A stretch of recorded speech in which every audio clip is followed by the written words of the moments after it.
Hello, everyone.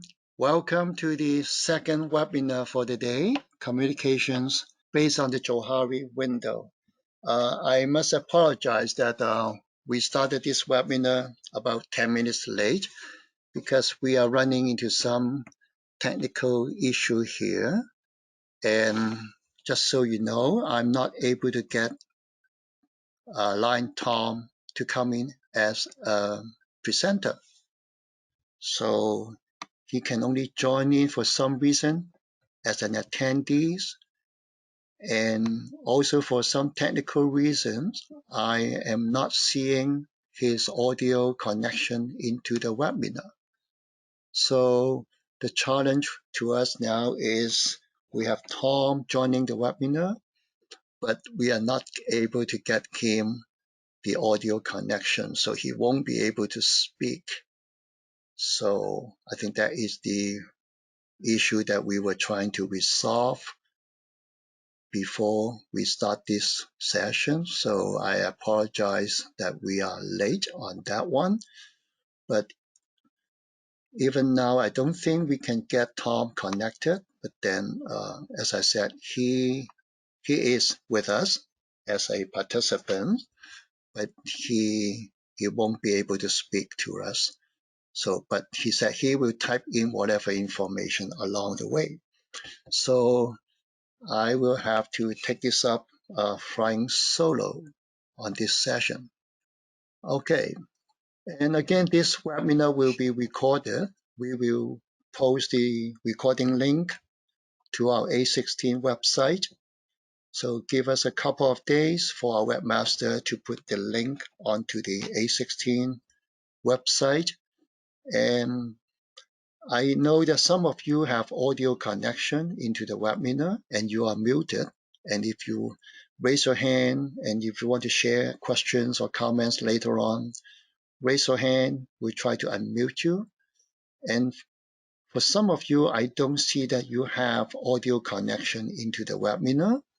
So you may not be able to speak, just like what Line Tom is experiencing. But then you can also always type in your questions or comments through the question icon, the bubble with the question mark. And okay, and then we like to see who are with us today. So I'm going to launch a simple poll, and I'm going to give you maybe a minute to respond to it, to let us know from which region that you are coming from in A16, or if you are coming from outside of A16. Okay, I'm seeing like over 90% of responses has arrived. All right, I can see that 42% of you are coming from region 18, 16% from 33, and wow, 32% of you are from outside of A16. So thank you very much for joining us today. So next up, I'm going to invite our district governor, Debbie Dawson, to say a few words. So Line Debbie, I have you unmuted. Thank you. Can you hear me, Tim? Yes, go ahead. Okay, perfect. Okay. Even though we have a couple glitches today, I'm thrilled to say that we're able to continue our leadership series in spite of physical distancing and our computer challenges. So thank you so much, Tim. And we're able to do this because our GLT coordinator, past council chair Tim Chung, and his team have worked really hard to make these available to us. So I'm thrilled that we still go on regardless of what's going on in the world. I want to thank each of you for taking the time out today and allowing us to work with you to develop your leadership skills. And I've been on all three of this is my third session that I've been on, and I'm truly impressed at the quality of training that we're providing. But it's easy to say that because we have great trainers in A16. And so it makes my job as governor much easier when I have great people who are taking care of everything. So I just would like you to enjoy the seminar And please try that again. Please stay safe and take care of each other.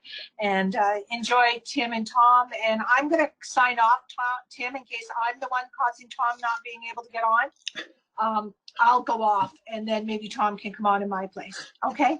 Okay, thank you very much, Thank Governor you. Debbie. Okay, thanks so much. Bye-bye. Bye-bye.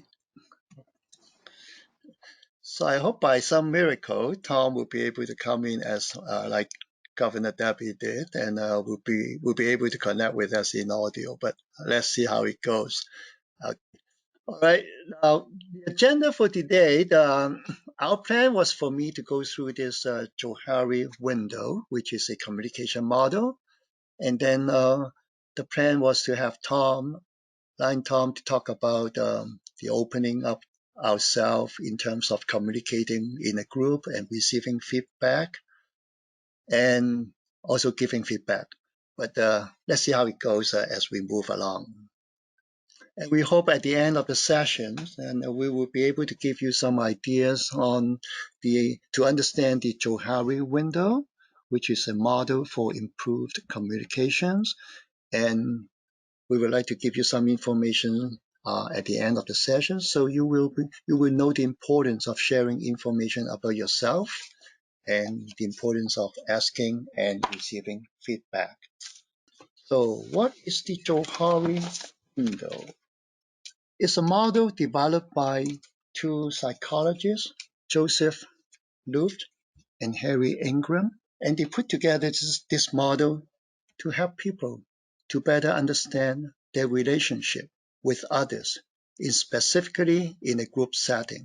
And they call this Johari window by combining the first two first names, Joseph and Harry, and that becomes Johari window. The model is also a way to help us to understand better in building trust with groups through better communications, and then through feedback that we can see ourselves a lot better as others are seeing us.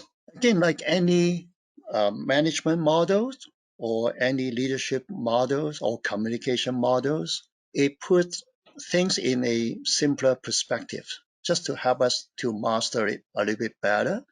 So for this Johari window, it's assuming that every individual, based on your own personality or based on the things about yourself, be it things that we learn through our brought up, through our education, through our experience, and those things that belongs to us. And we put this everything into a window.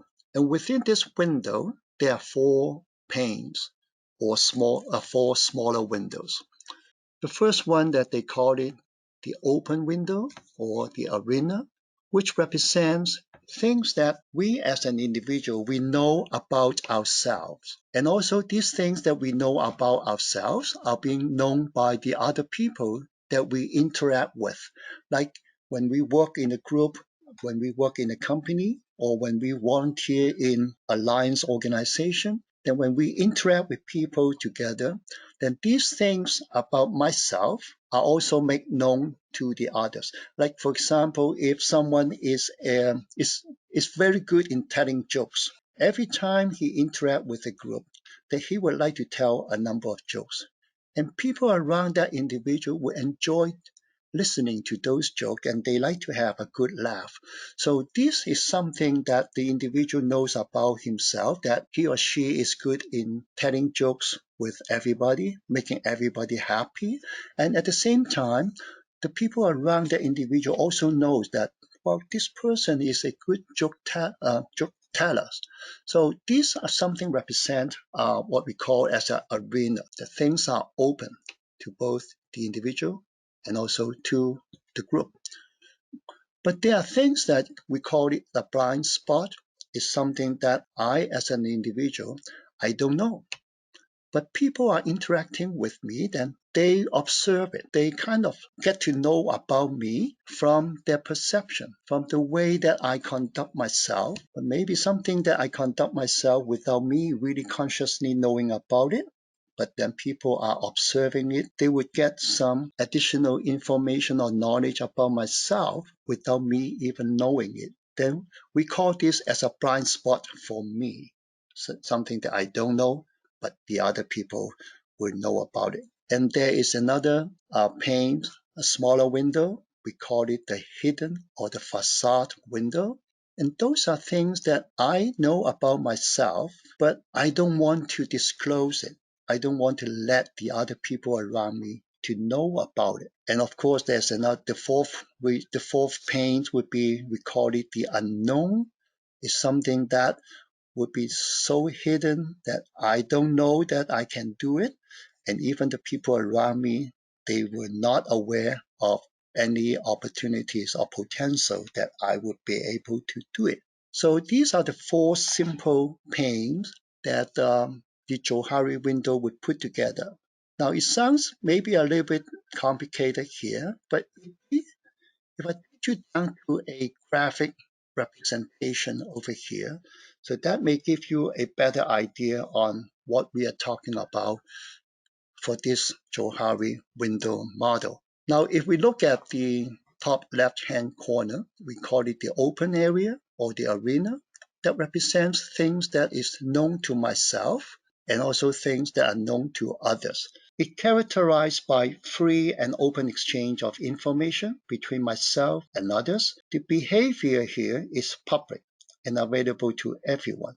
For example, as I said, a funny person, that example, who is good in telling jokes, then people around that individual knows that this individual is good in telling jokes. And this is something that known to everyone, is open. The arena increases in size as the level of trust increases between individuals or between the individual and the group. And more information would be shared if we increase this arena. Now let's move on to the right side, the right top corner, the blind or the blind spot.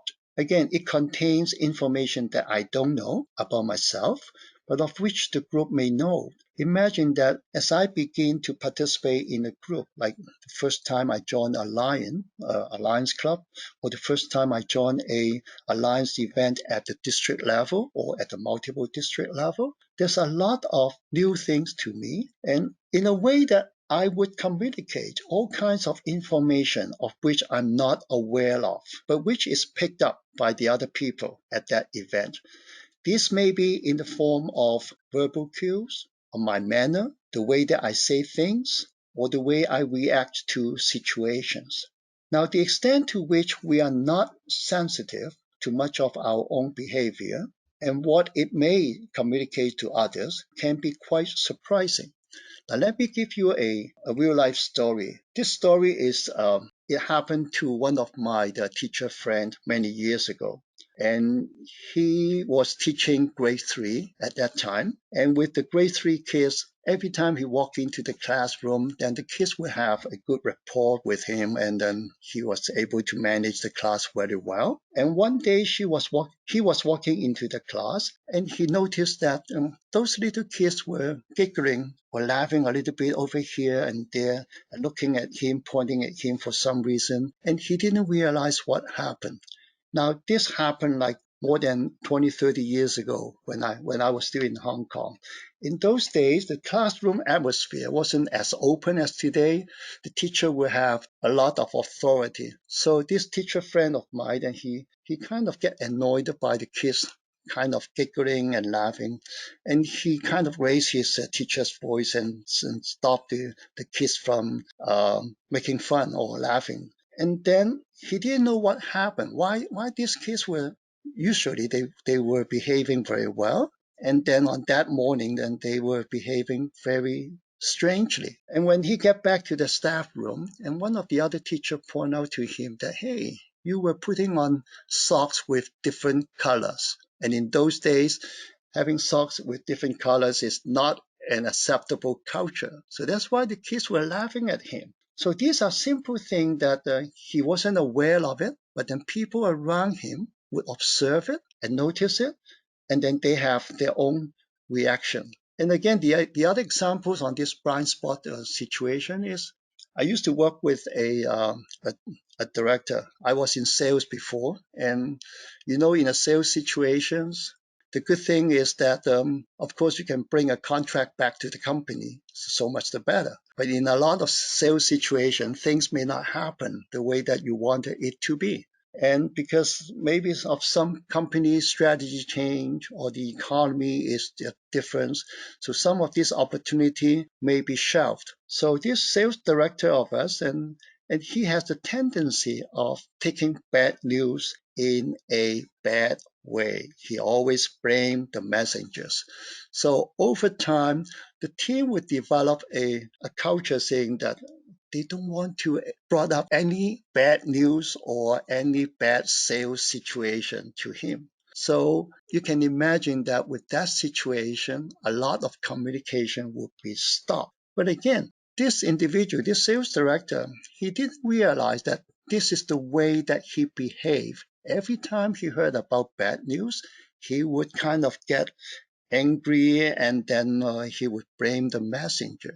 So again, this is something that would happen like in a blind spot for this individual. Now, if we move on to the third pane here, the hidden one, or sometimes we call it a facade. This is at the area that it represents things that I know about myself, but of which the group or people I'm working with is unaware.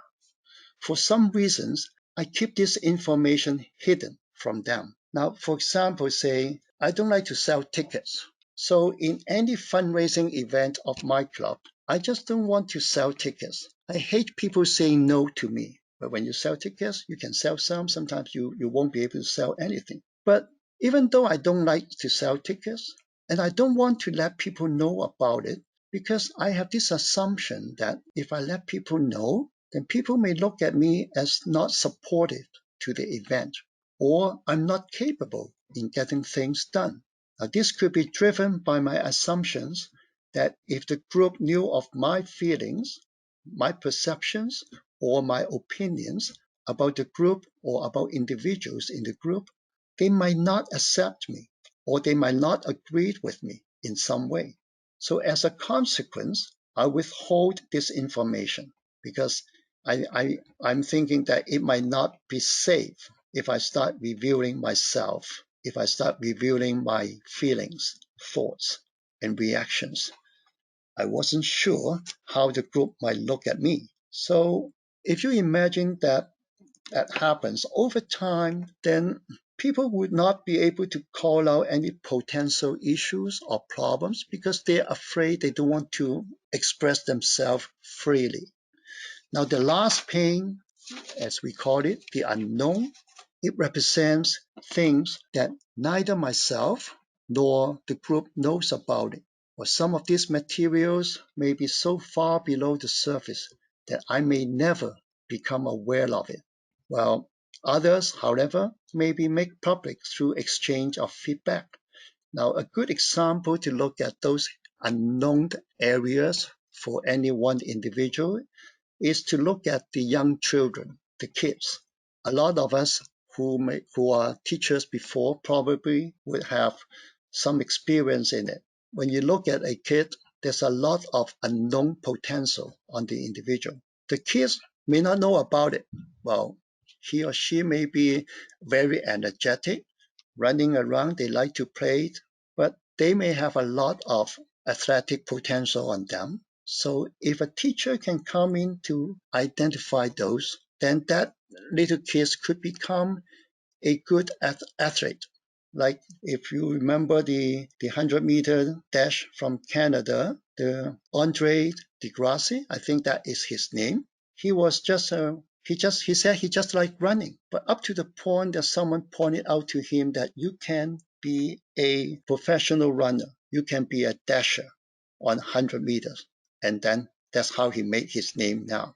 So on all these models, then you can say is simply put an individual into these four areas, and it depends on how we behave, how we handle it.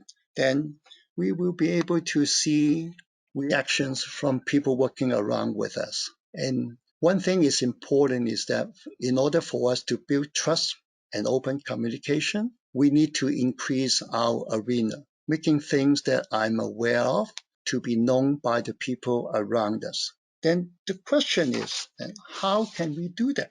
How do we do this? Well, again, if you look at this diagram, you can look at the top hand.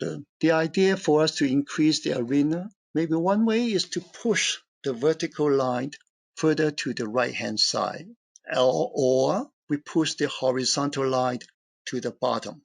So one goal for us is to set for ourselves in a group setting is to decrease the blind spot. And that is, as I said, by moving the vertical line to the right. The question is then, how can I do that? How can I reduce it? Now, since this area contains information that the group members know about me, but I'm not, I would need to get feedback from the group. So I need to develop a receptive attitude to encourage group members to give me feedback. That is, I need to actively solicit feedback from the group and in such a way that they will feel comfortable in giving it to me. And the more I do this, the more the vertical line will move to the right. Now, the other dimension is we may set for ourselves a goal in terms of in the model to reduce our hidden area. Now, that is moving the horizontal line downward. Again, how can I reduce my facade or my hidden area? Well, since this area contains information that I know and have been keeping from the group, I can reduce my hidden area by revealing information about myself. I can reveal more information by opening up myself, by giving feedback to the group concerning my reactions on what is going on. I am giving feedback or disclosing myself in terms of my perceptions, feelings, and opinions about things in myself and in others.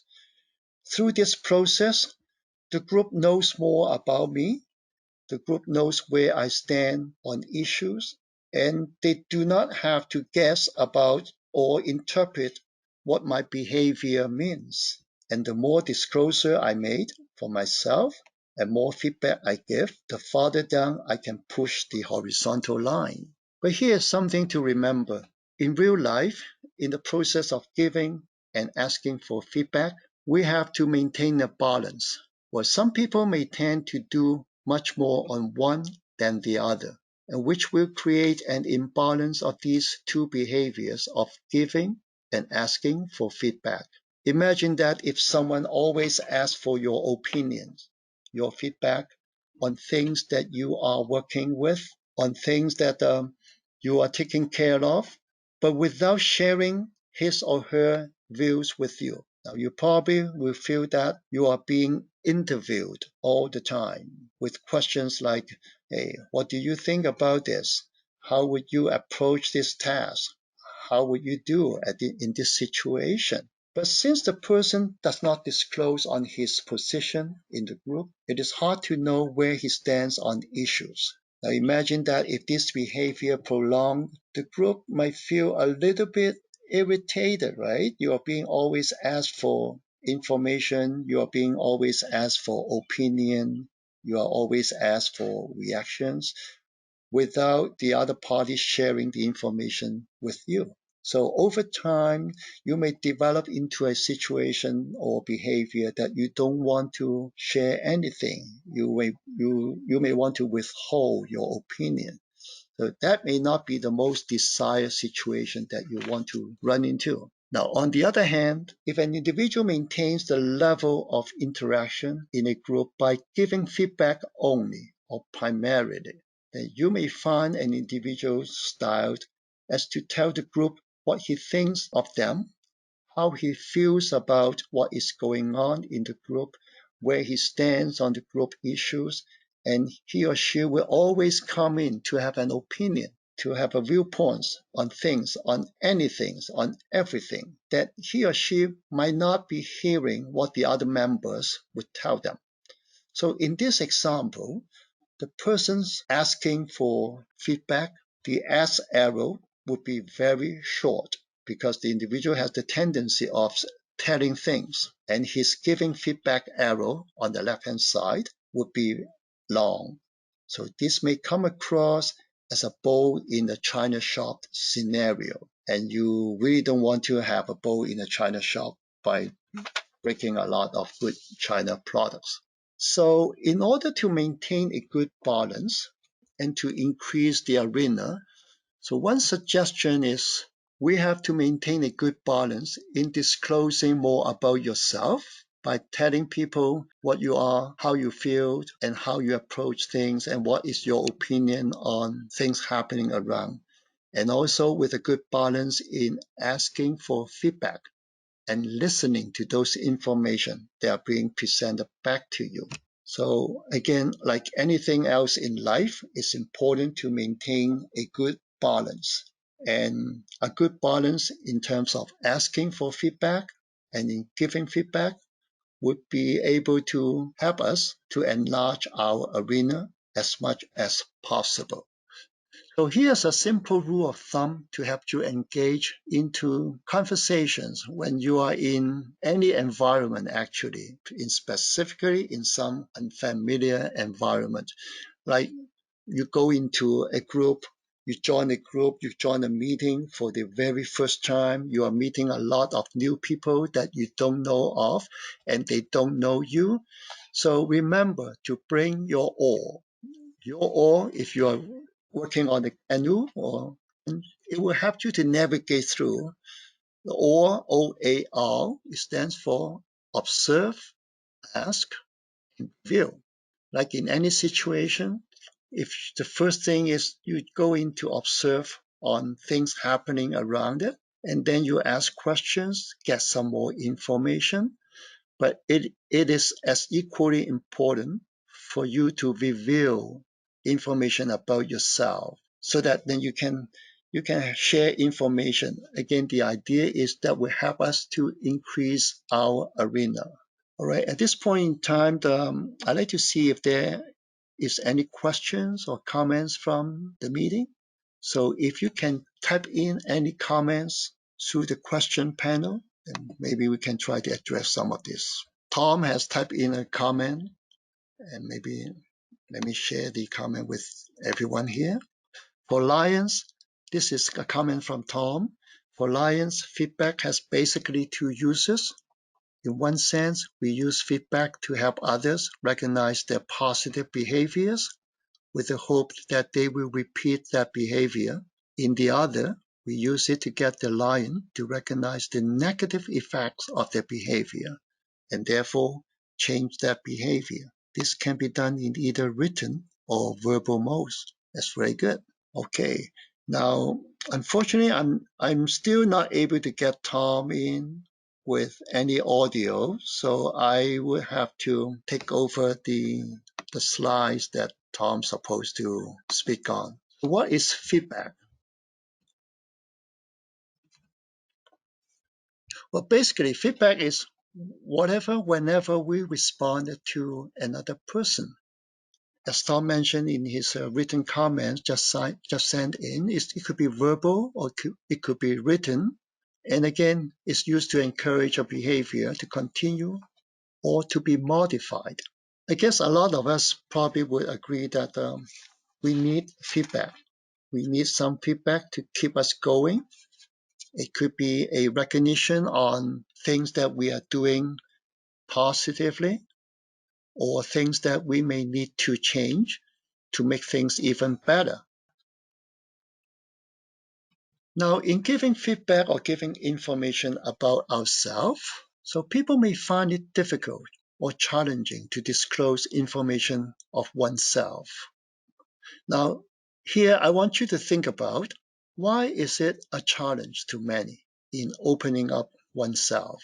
So here I would like to key in or type in any of your comments through the question box.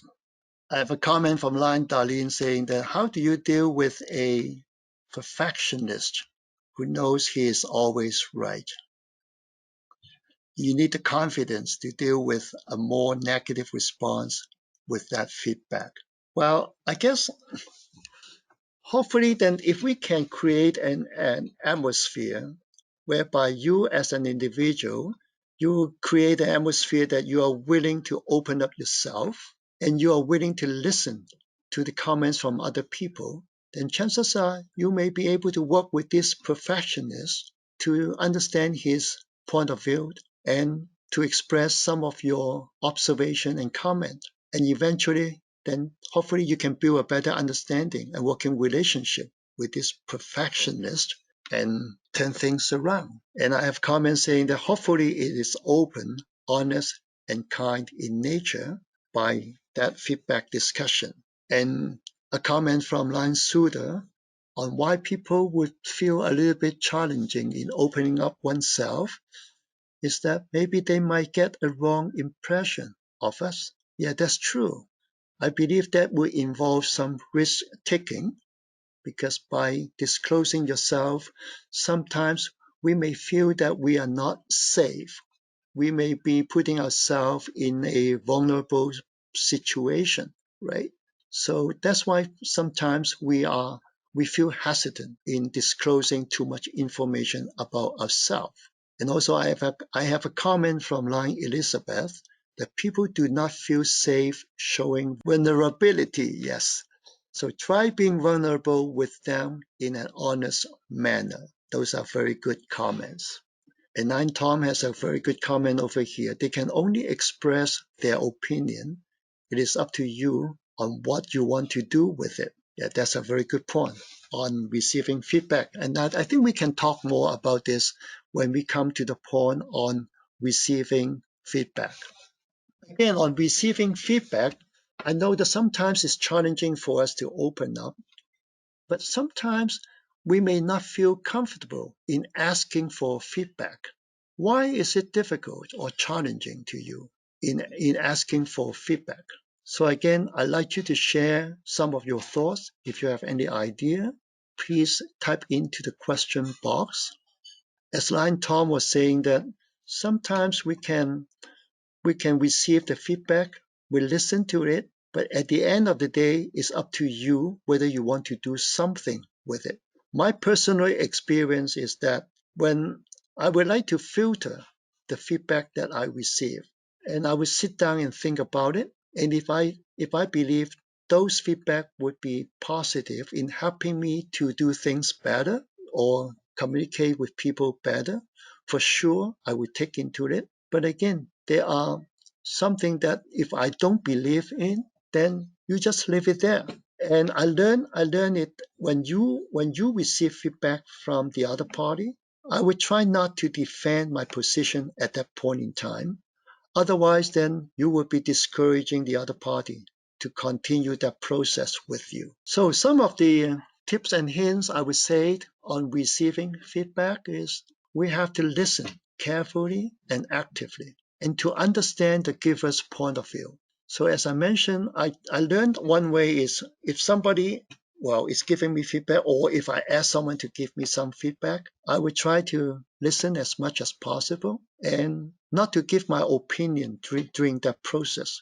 Because if I started to give my opinion back, then I may be looked at as defensive, then the other party may not be willing to continue that conversation. So when you ask for feedback, when you get somebody who are talking to you with an honest opinion, have a positive growth mindset.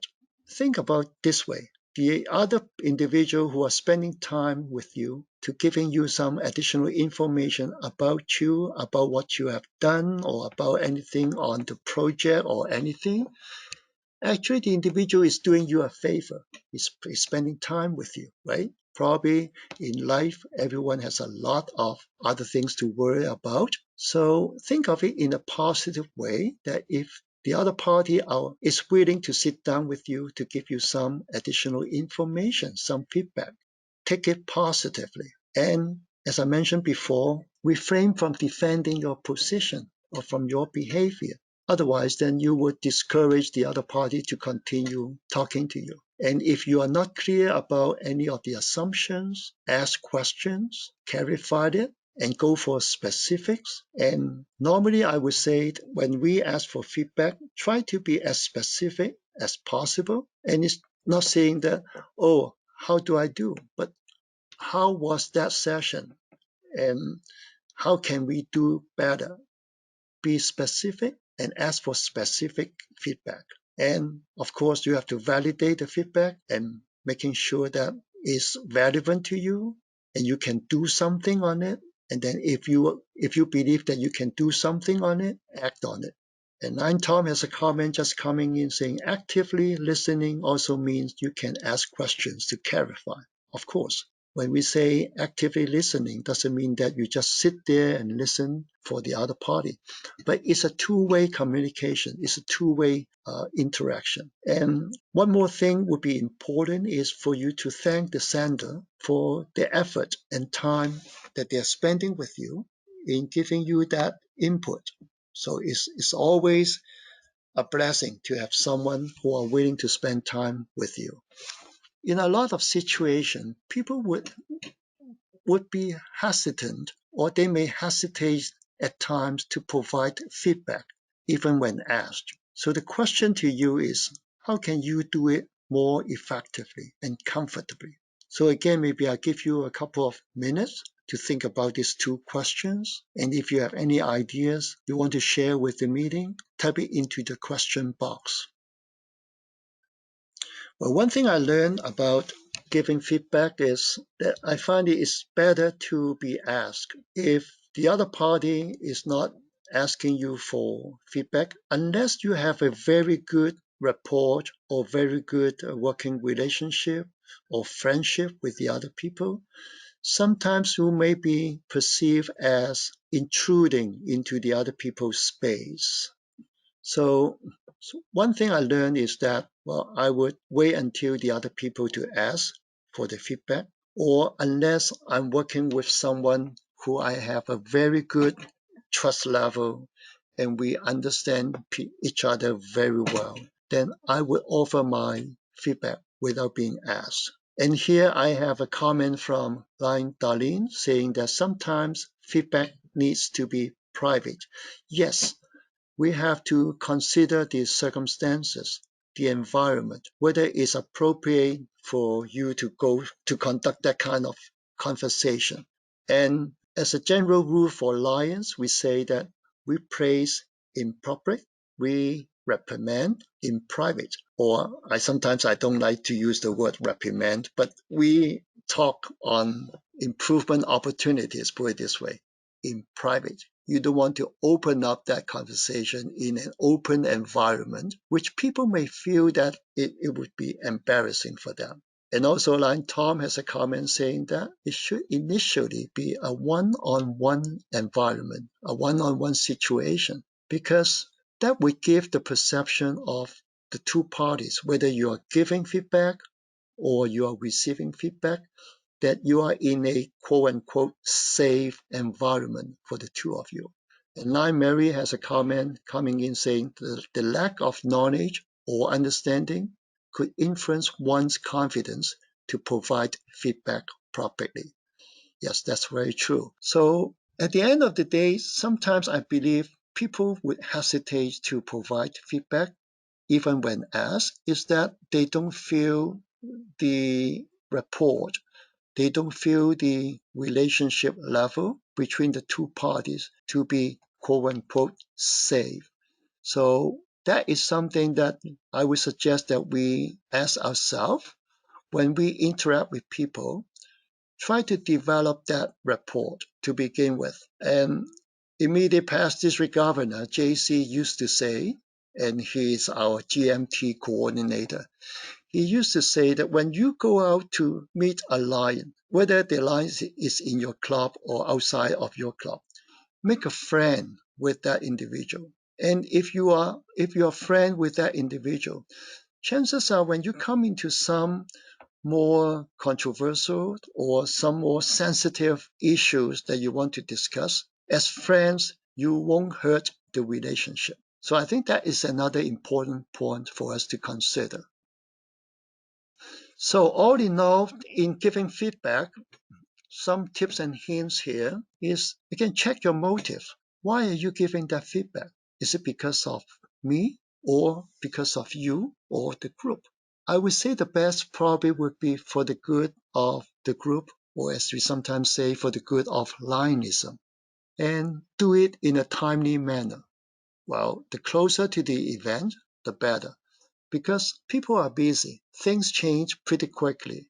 If we are not doing it timely, say after a month or two, and there are a number of events happening in between, and then you start talking to that individual saying that, oh, that event 2 months ago, then people tend to forget all the details of it. So if you are being asked and if you want to give feedback, do it in a timely fashion and be specific. Specific meaning that things that you know about and not on a hearsay. I heard that somebody told me blah, blah, blah. Or if you don't know about it, don't exaggerate it. Just say what you know about it, because that would project as an honest discussion and use I before you, like how I felt about your behavior in that particular situation. Nine Tom is saying that I felt this way when you did this. I noticed that the group was very quiet when you did that. So that is very specific, right? And specific in a level that people would be able to take action on it. So it's not a general comment say, oh, your meeting is so dull, your meeting is so boring. So if I heard something like my meeting that I chaired is so boring, what can I do? I don't know. But if you tell me that well, people are quiet, then I may think about, hey, maybe I can inject something to get a few more people participating, talking, contributing their ideas. So try to be specific about the feedback and limit your focus. Get into something that is doable and provide specific suggestion, like something more like actionable than just a general opinion on things. And the limit, Tom has a comment saying, don't get into blaming or bringing up other situations. Concentrate on the one thing.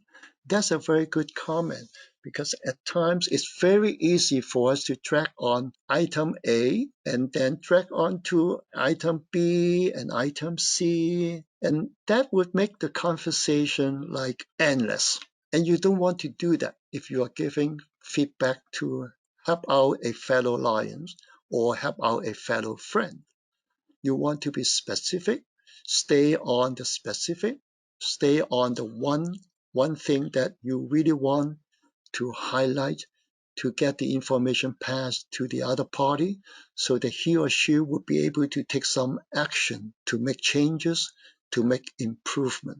So we have given you quite a bit of information on how to interact between oneself and a group in terms of letting the group know more about yourself by opening up yourself, and getting feedback from the group by asking for it, listening to what you are being presented with, the information given back from the group, and also disclosing yourself and opening up this hidden and blind spot, shortening it, those areas, and increasing your arena. So are there any questions or any other comments that you want to share with the meeting? Well, I'm not getting any additional questions at this point in time. So again, I hope that this discussion would give you some idea about the Johari window in terms of how you can interpret this window to help you broaden your communication skills. And I hope we have given you some information on the importance of sharing information about yourself and the importance of asking for and how to receive feedback and be able to give feedback in a constructive manner. And there's one comment from Line Marie is be kind to one another and remember we all have the same goal. Yes, that's very true. Yeah, kindness matter.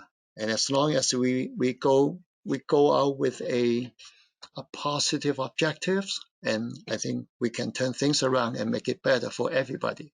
So what next? Again, I mentioned about the recording of this webinar. It will be posted to our website, and we always welcome comments and feedback. If you have any ideas that we can make this session or future session better, by all means, And in closing, I want to share with you a piece of information that I pick up from our historian of Multiple District A, Lion Ray Charbonneau. He has been sending out some of these fun facts to all Lions during this COVID-19 interesting time. And I pick up these speeches and writings from our founder, Melvin Jones, on leadership, which I find it very relevant, and I'd like to share that with you as my closing for this session. It is not given to a great many men in the ordinary conduct of their lives to exercise leadership within a group. Yet every member of a Lions Club has this opportunity.